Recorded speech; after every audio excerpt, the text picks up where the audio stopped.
Existe uma profecia no livro de Daniel que revela o plano de Deus em uma linha do tempo perfeita e define o tempo exato para o início do juízo final. Se a Bíblia pode prever o ano exato do sacrifício de Jesus, o que mais ela pode nos revelar sobre o tempo que resta? Fique até o final e descubra a profecia que prova que o tempo está se esgotando. Eu, Daniel, entendi pelos livros que o número de anos de que falou o Senhor ao profeta Jeremias, em que haviam de acabar as assolações de Jerusalém, era de 70 anos. Daniel 9, versos 1 e 2. Embora Daniel, como primeiro-ministro do maior reino da terra, estivesse cumulado de cuidados e encargos, não permitiu que isso o privasse da oportunidade de estudar coisas de maior importância: os propósitos de Deus revelados aos seus profetas. Entendeu pelos livros, quer dizer, os escritos de Jeremias, que Deus permitiria que o cativeiro de seu povo durasse 70 anos. Esta predição encontra-se em Jeremias 25, verso 12 e 29, verso 10. Os 70 anos de cativeiro não devem ser confundidos com as 70 semanas que seguem. Começando os 70 anos em 606 a.C., os 70 anos de cativeiro, Daniel entendeu que se aproximavam de seu término e que Deus havia começado a cumprir a profecia ao derribar o reino de Babilônia. Falava ainda na oração, quando o homem Gabriel, que eu tinha observado na minha visão ao princípio, veio rapidamente, voando, e me tocou à hora do sacrifício da tarde. Daniel 9, verso 21. O anjo Gabriel, voltando a aparecer como antes em forma de homem, como Daniel havia visto no início da visão, o toca. A instrução que o anjo agora dá a Daniel, como veremos nos versículos seguintes, completa exatamente o que estava faltando no capítulo 8. Ele queria instruir-me, falou comigo e disse: Daniel, agora saí para fazer-te entender o sentido. No princípio das tuas súplicas saiu a ordem, e eu vim para te declarar, porque és muito amado. Considera, pois, a coisa e entende a visão. Daniel 9, versos 22 e 23.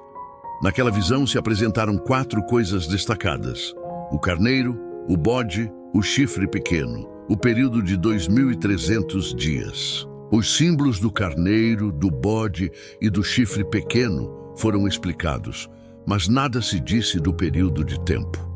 Depois de dirigir a atenção de Daniel de volta à visão anterior e depois de assegurar-lhe que tinha vindo para lhe dar a entender o sentido, começa com o próprio ponto que fora omitido e diz: 70 semanas estão determinadas sobre o teu povo e sobre a tua santa cidade, para fazer cessar a transgressão, para dar fim aos pecados, para expiar a iniquidade, para trazer a justiça eterna, para selar a visão e a profecia e para ungir o Santo dos Santos. Daniel 9, verso 24. Mas como essas palavras revelam qualquer ligação com as 2.300 tardes e manhãs, ou lançam qualquer luz sobre o período? Respondemos: a linguagem não pode referir-se inteligentemente a outra coisa. O vocábulo aqui traduzido determinadas significa cortadas, separadas, e na visão aqui referida não se menciona outro período de que as 70 semanas poderiam ser cortadas, exceto os 2.300 dias. Portanto, 70 semanas, ou 490 dos 2.300 dias, foram cortadas ou concedidas a Jerusalém e aos judeus. Os acontecimentos que se consumariam dentro desse período são brevemente declarados. Se havia de cessar a transgressão, quer dizer, o povo judeu ia encher a taça de sua iniquidade, o que fizeram na rejeição e crucifixão de Cristo. Dar-se-ia fim aos pecados ou às ofertas pelo pecado. Isto ocorreu quando o grande sacrifício foi feito no Calvário. A iniquidade seria expiada. Isso ocorreu por meio da morte do Filho de Deus em sacrifício. A justiça eterna seria trazida, a justiça que nosso Senhor manifestou em sua vida sem pecado. A visão e a profecia iam ser seladas ou garantidas. A profecia ia ser provada pelos eventos que iam ocorrer nas 70 semanas. Com isto, fica determinada a aplicação de toda a visão. Se os eventos deste período se cumprem com exatidão, a profecia é de Deus e tudo se cumprirá.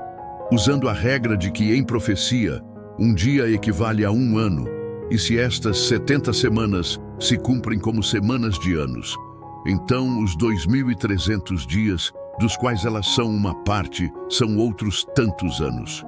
E o Santo dos Santos seria ungido, os Santos dos Santos do santuário celestial. Chegou o momento em que o santuário terrestre cedeu espaço para o celestial, e a ministração sacerdotal foi transferida para lá.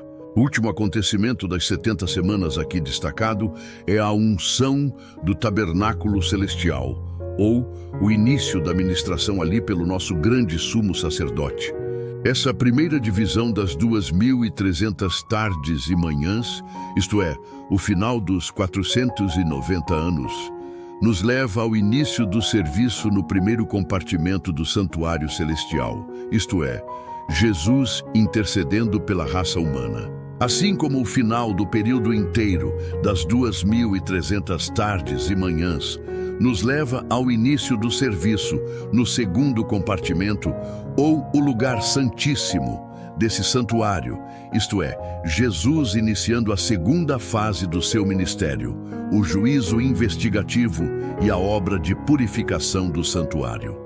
Sabe e entende, desde a saída da ordem para restaurar e para edificar Jerusalém, até ao ungido, ao príncipe, 7 semanas e 62 semanas. As praças e as circunvalações se reedificarão, mas em tempos angustiosos.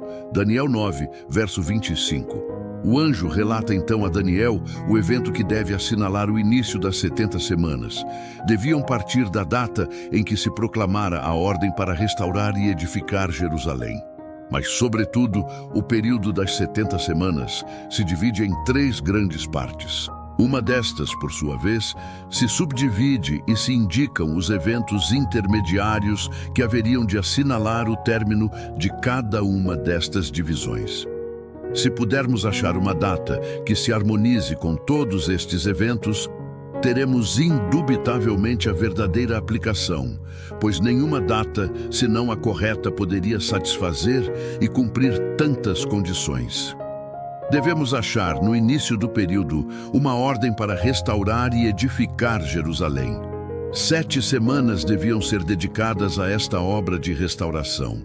Quando chegamos ao fim desta primeira divisão, às 7 semanas do início, devemos achar Jerusalém restaurada em seu aspecto material e completamente terminada a obra de edificação da praça e do muro. Deste ponto se medem 62 semanas.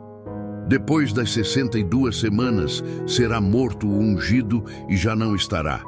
E o povo de um príncipe que há de vir destruirá a cidade e o santuário, e o seu fim será num dilúvio, e até ao fim haverá guerra. Desolações são determinadas. Daniel 9, verso 26. Ele fará firme aliança com muitos, por uma semana.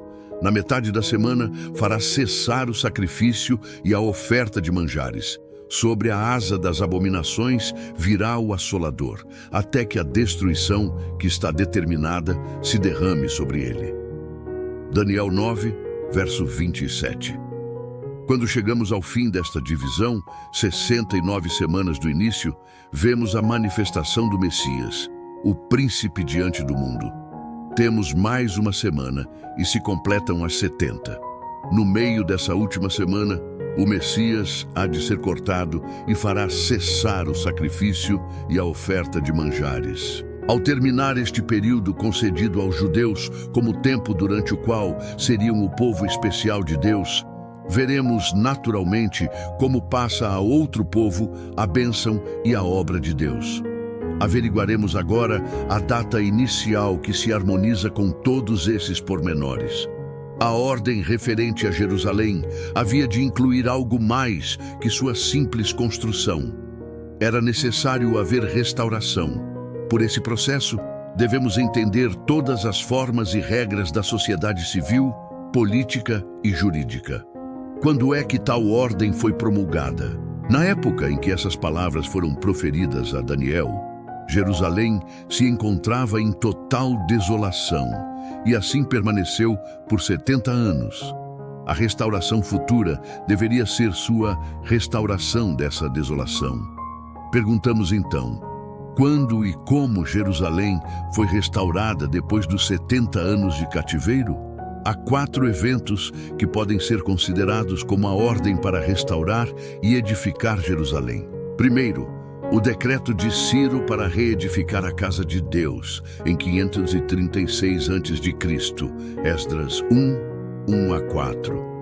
Segundo, o decreto de Dário para o prosseguimento daquela obra que tinha sido estorvada e que foi dado em 519 a.C., Esdras 6:1-12. Terceiro, o decreto que Artaxerxes deu a Esdras em 457 a.C., Esdras 7. Quarto, a comissão que o mesmo rei deu a Neemias em seu 20º ano, 444 a.C., Neemias 2. Se fossem datadas dos 2 primeiros decretos, as 70 semanas proféticas, ou 490 anos literais, teriam encerrado muitos anos antes do próprio início da era cristã. Além disso, esses decretos se referiam principalmente à restauração do templo e de seu culto pelos judeus, e não à restauração de seu estado civil e político, todo o qual deve estar incluído na expressão para restaurar e edificar Jerusalém. Aqueles primeiros 2 decretos iniciaram a obra. Eram preliminares ao que mais tarde se realizou.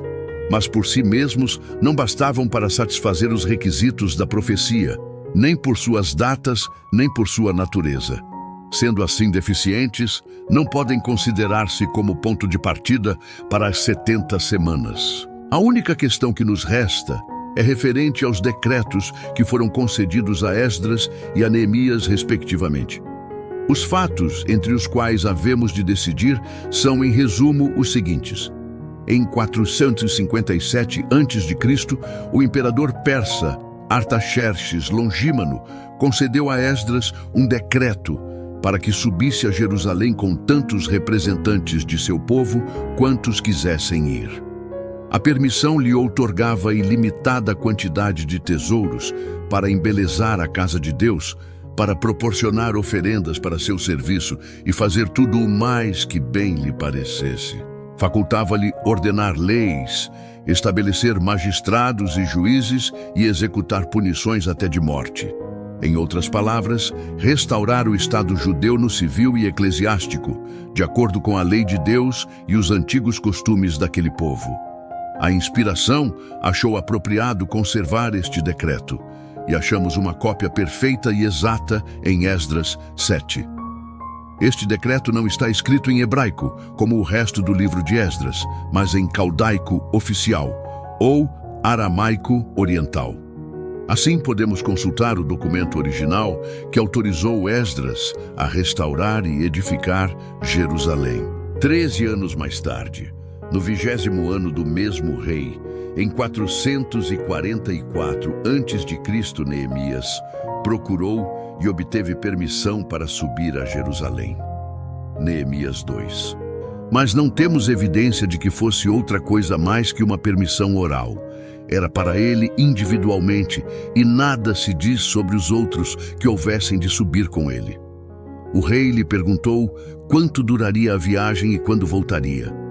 Neemias recebeu cartas para os governadores de além do rio para que o ajudassem em sua viagem à Judeia e uma ordem para que o guarda florestal do rei lhe fornecesse madeira. Quando chegou a Jerusalém, encontrou príncipes e sacerdotes, nobres e povo, já empenhados na obra de edificar Jerusalém. Neemias 2, 16. Agiam, sem dúvida, de acordo com o decreto dado a Esdras 13 anos antes.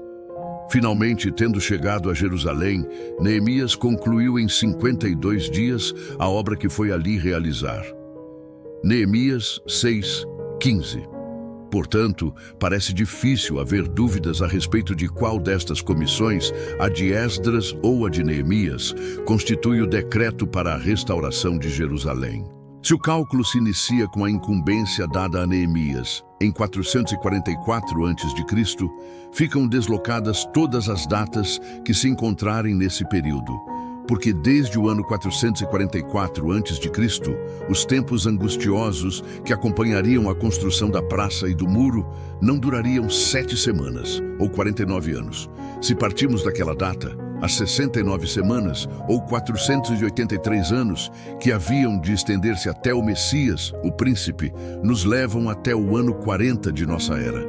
Mas Jesus foi batizado por João no Jordão, no ano 27, ou seja, 13 anos antes. De acordo com este cálculo, a metade da última ou 70ª semana, que seria assinalada pela crucifixão, cairia no ano 44 de nossa era. Mas sabemos que a crucifixão ocorreu em 31 depois de Cristo, 13 anos antes. E, finalmente, as 70 semanas, ou 490 anos, se forem datadas do 20º ano de Artaxerxes, se estenderiam ao ano 47 de nossa era, durante o qual nada sucedeu que assinale o término desse período.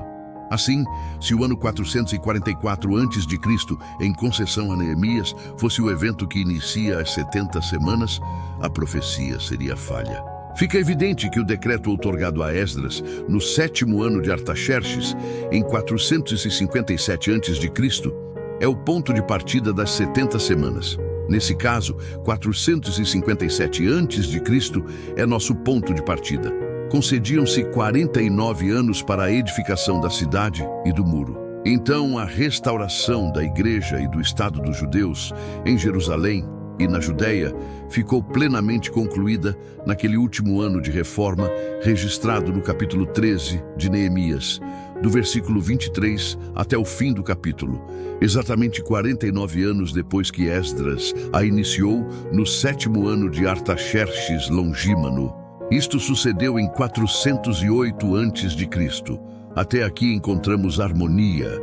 As 69 semanas, ou 483 anos, se estenderiam até o Messias, o príncipe, chegando no ano 27 da nossa era, quando Jesus iniciou seu ministério e foi batizado.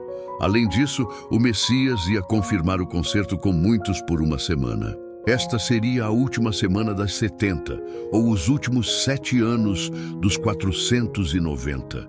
Na metade da semana, informa-nos a profecia, ele faria cessar o sacrifício e a oferta de manjares.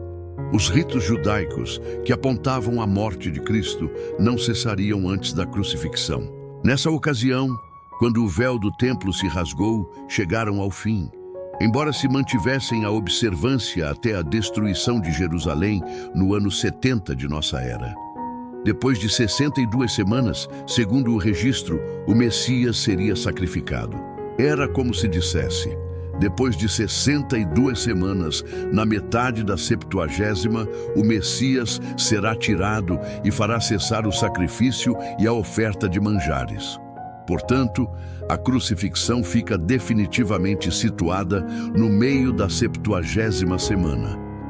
Seguindo adiante 3 anos e meio a partir da crucifixão, chegamos ao outono do ano 34, que é o grande ponto terminal de todo o período das 70 semanas. Esta data fica assinalada pelo martírio de Estevão, a perseguição dos discípulos de Cristo, com que o sinédrio judaico rejeitou o Evangelho e a decisão dos apóstolos de se dirigirem aos gentios. E estes são exatamente os eventos que se poderia esperar ocorressem quando expirasse o período especificamente reservado para os judeus. Terminamos as 70 semanas, mas resta um período mais longo e outros importantes acontecimentos que se hão de considerar. As 70 semanas não são mais que os primeiros 490 anos dos 2300.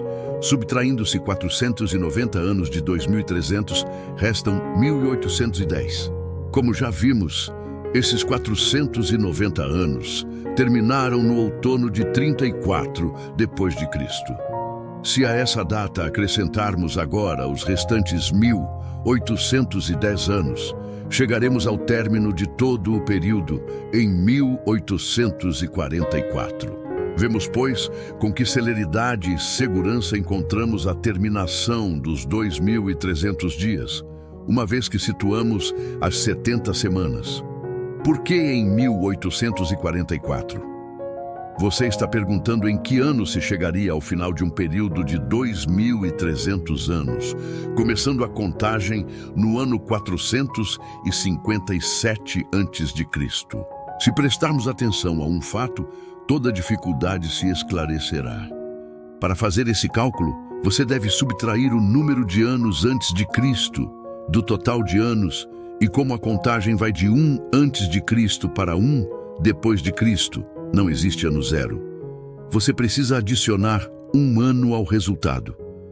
A portentosa declaração do anjo a Daniel: até 2.300 tardes e manhãs e o santuário será purificado. Agora fica explicada. O santuário da era cristã é o tabernáculo de Deus no céu, a casa que não foi feita por mãos humanas, onde o Senhor ministra em favor de pecadores arrependidos. É o lugar onde prevalece o conselho de paz entre Deus e seu Filho Jesus Cristo na obra da salvação pela humanidade a perecer. Zacarias 6:13 e Salmos 85:10. A purificação do santuário consiste na remoção dos pecados de dentro do mesmo, e esse é o ato final do ministério realizado por Cristo ali dentro. A obra de salvação se centraliza agora no santuário celestial, e quando o santuário for purificado, a obra estará feita e o plano terminado. Então, o grande plano idealizado na queda do homem para a salvação de tantos da raça caída, quantos se munissem de suas provisões, levado adiante por 6.000 anos, chega ao fim. A misericórdia não mais intercederá, e se ouvirá a grande voz do trono que está no templo do céu e que dirá: está feito. Apocalipse 16:17. Que sucederá então? Todos os justos terão o dom da vida eterna. Todos os ímpios estarão condenados à morte eterna. Já nenhuma decisão poderá ser mudada, nenhuma recompensa poderá perder-se e nenhum destino de desespero poderá alterar-se. Ao buscarmos o que significa o santuário e sua purificação, como também a aplicação do período, verificamos não só que esse assunto pode ser facilmente compreendido, mas que o acontecimento está agora mesmo em pleno cumprimento. Aqui nos detemos por um breve momento para refletir sobre a solene situação em que nos encontramos. Desde 1844, a última obra para a salvação da humanidade tem sido levada adiante.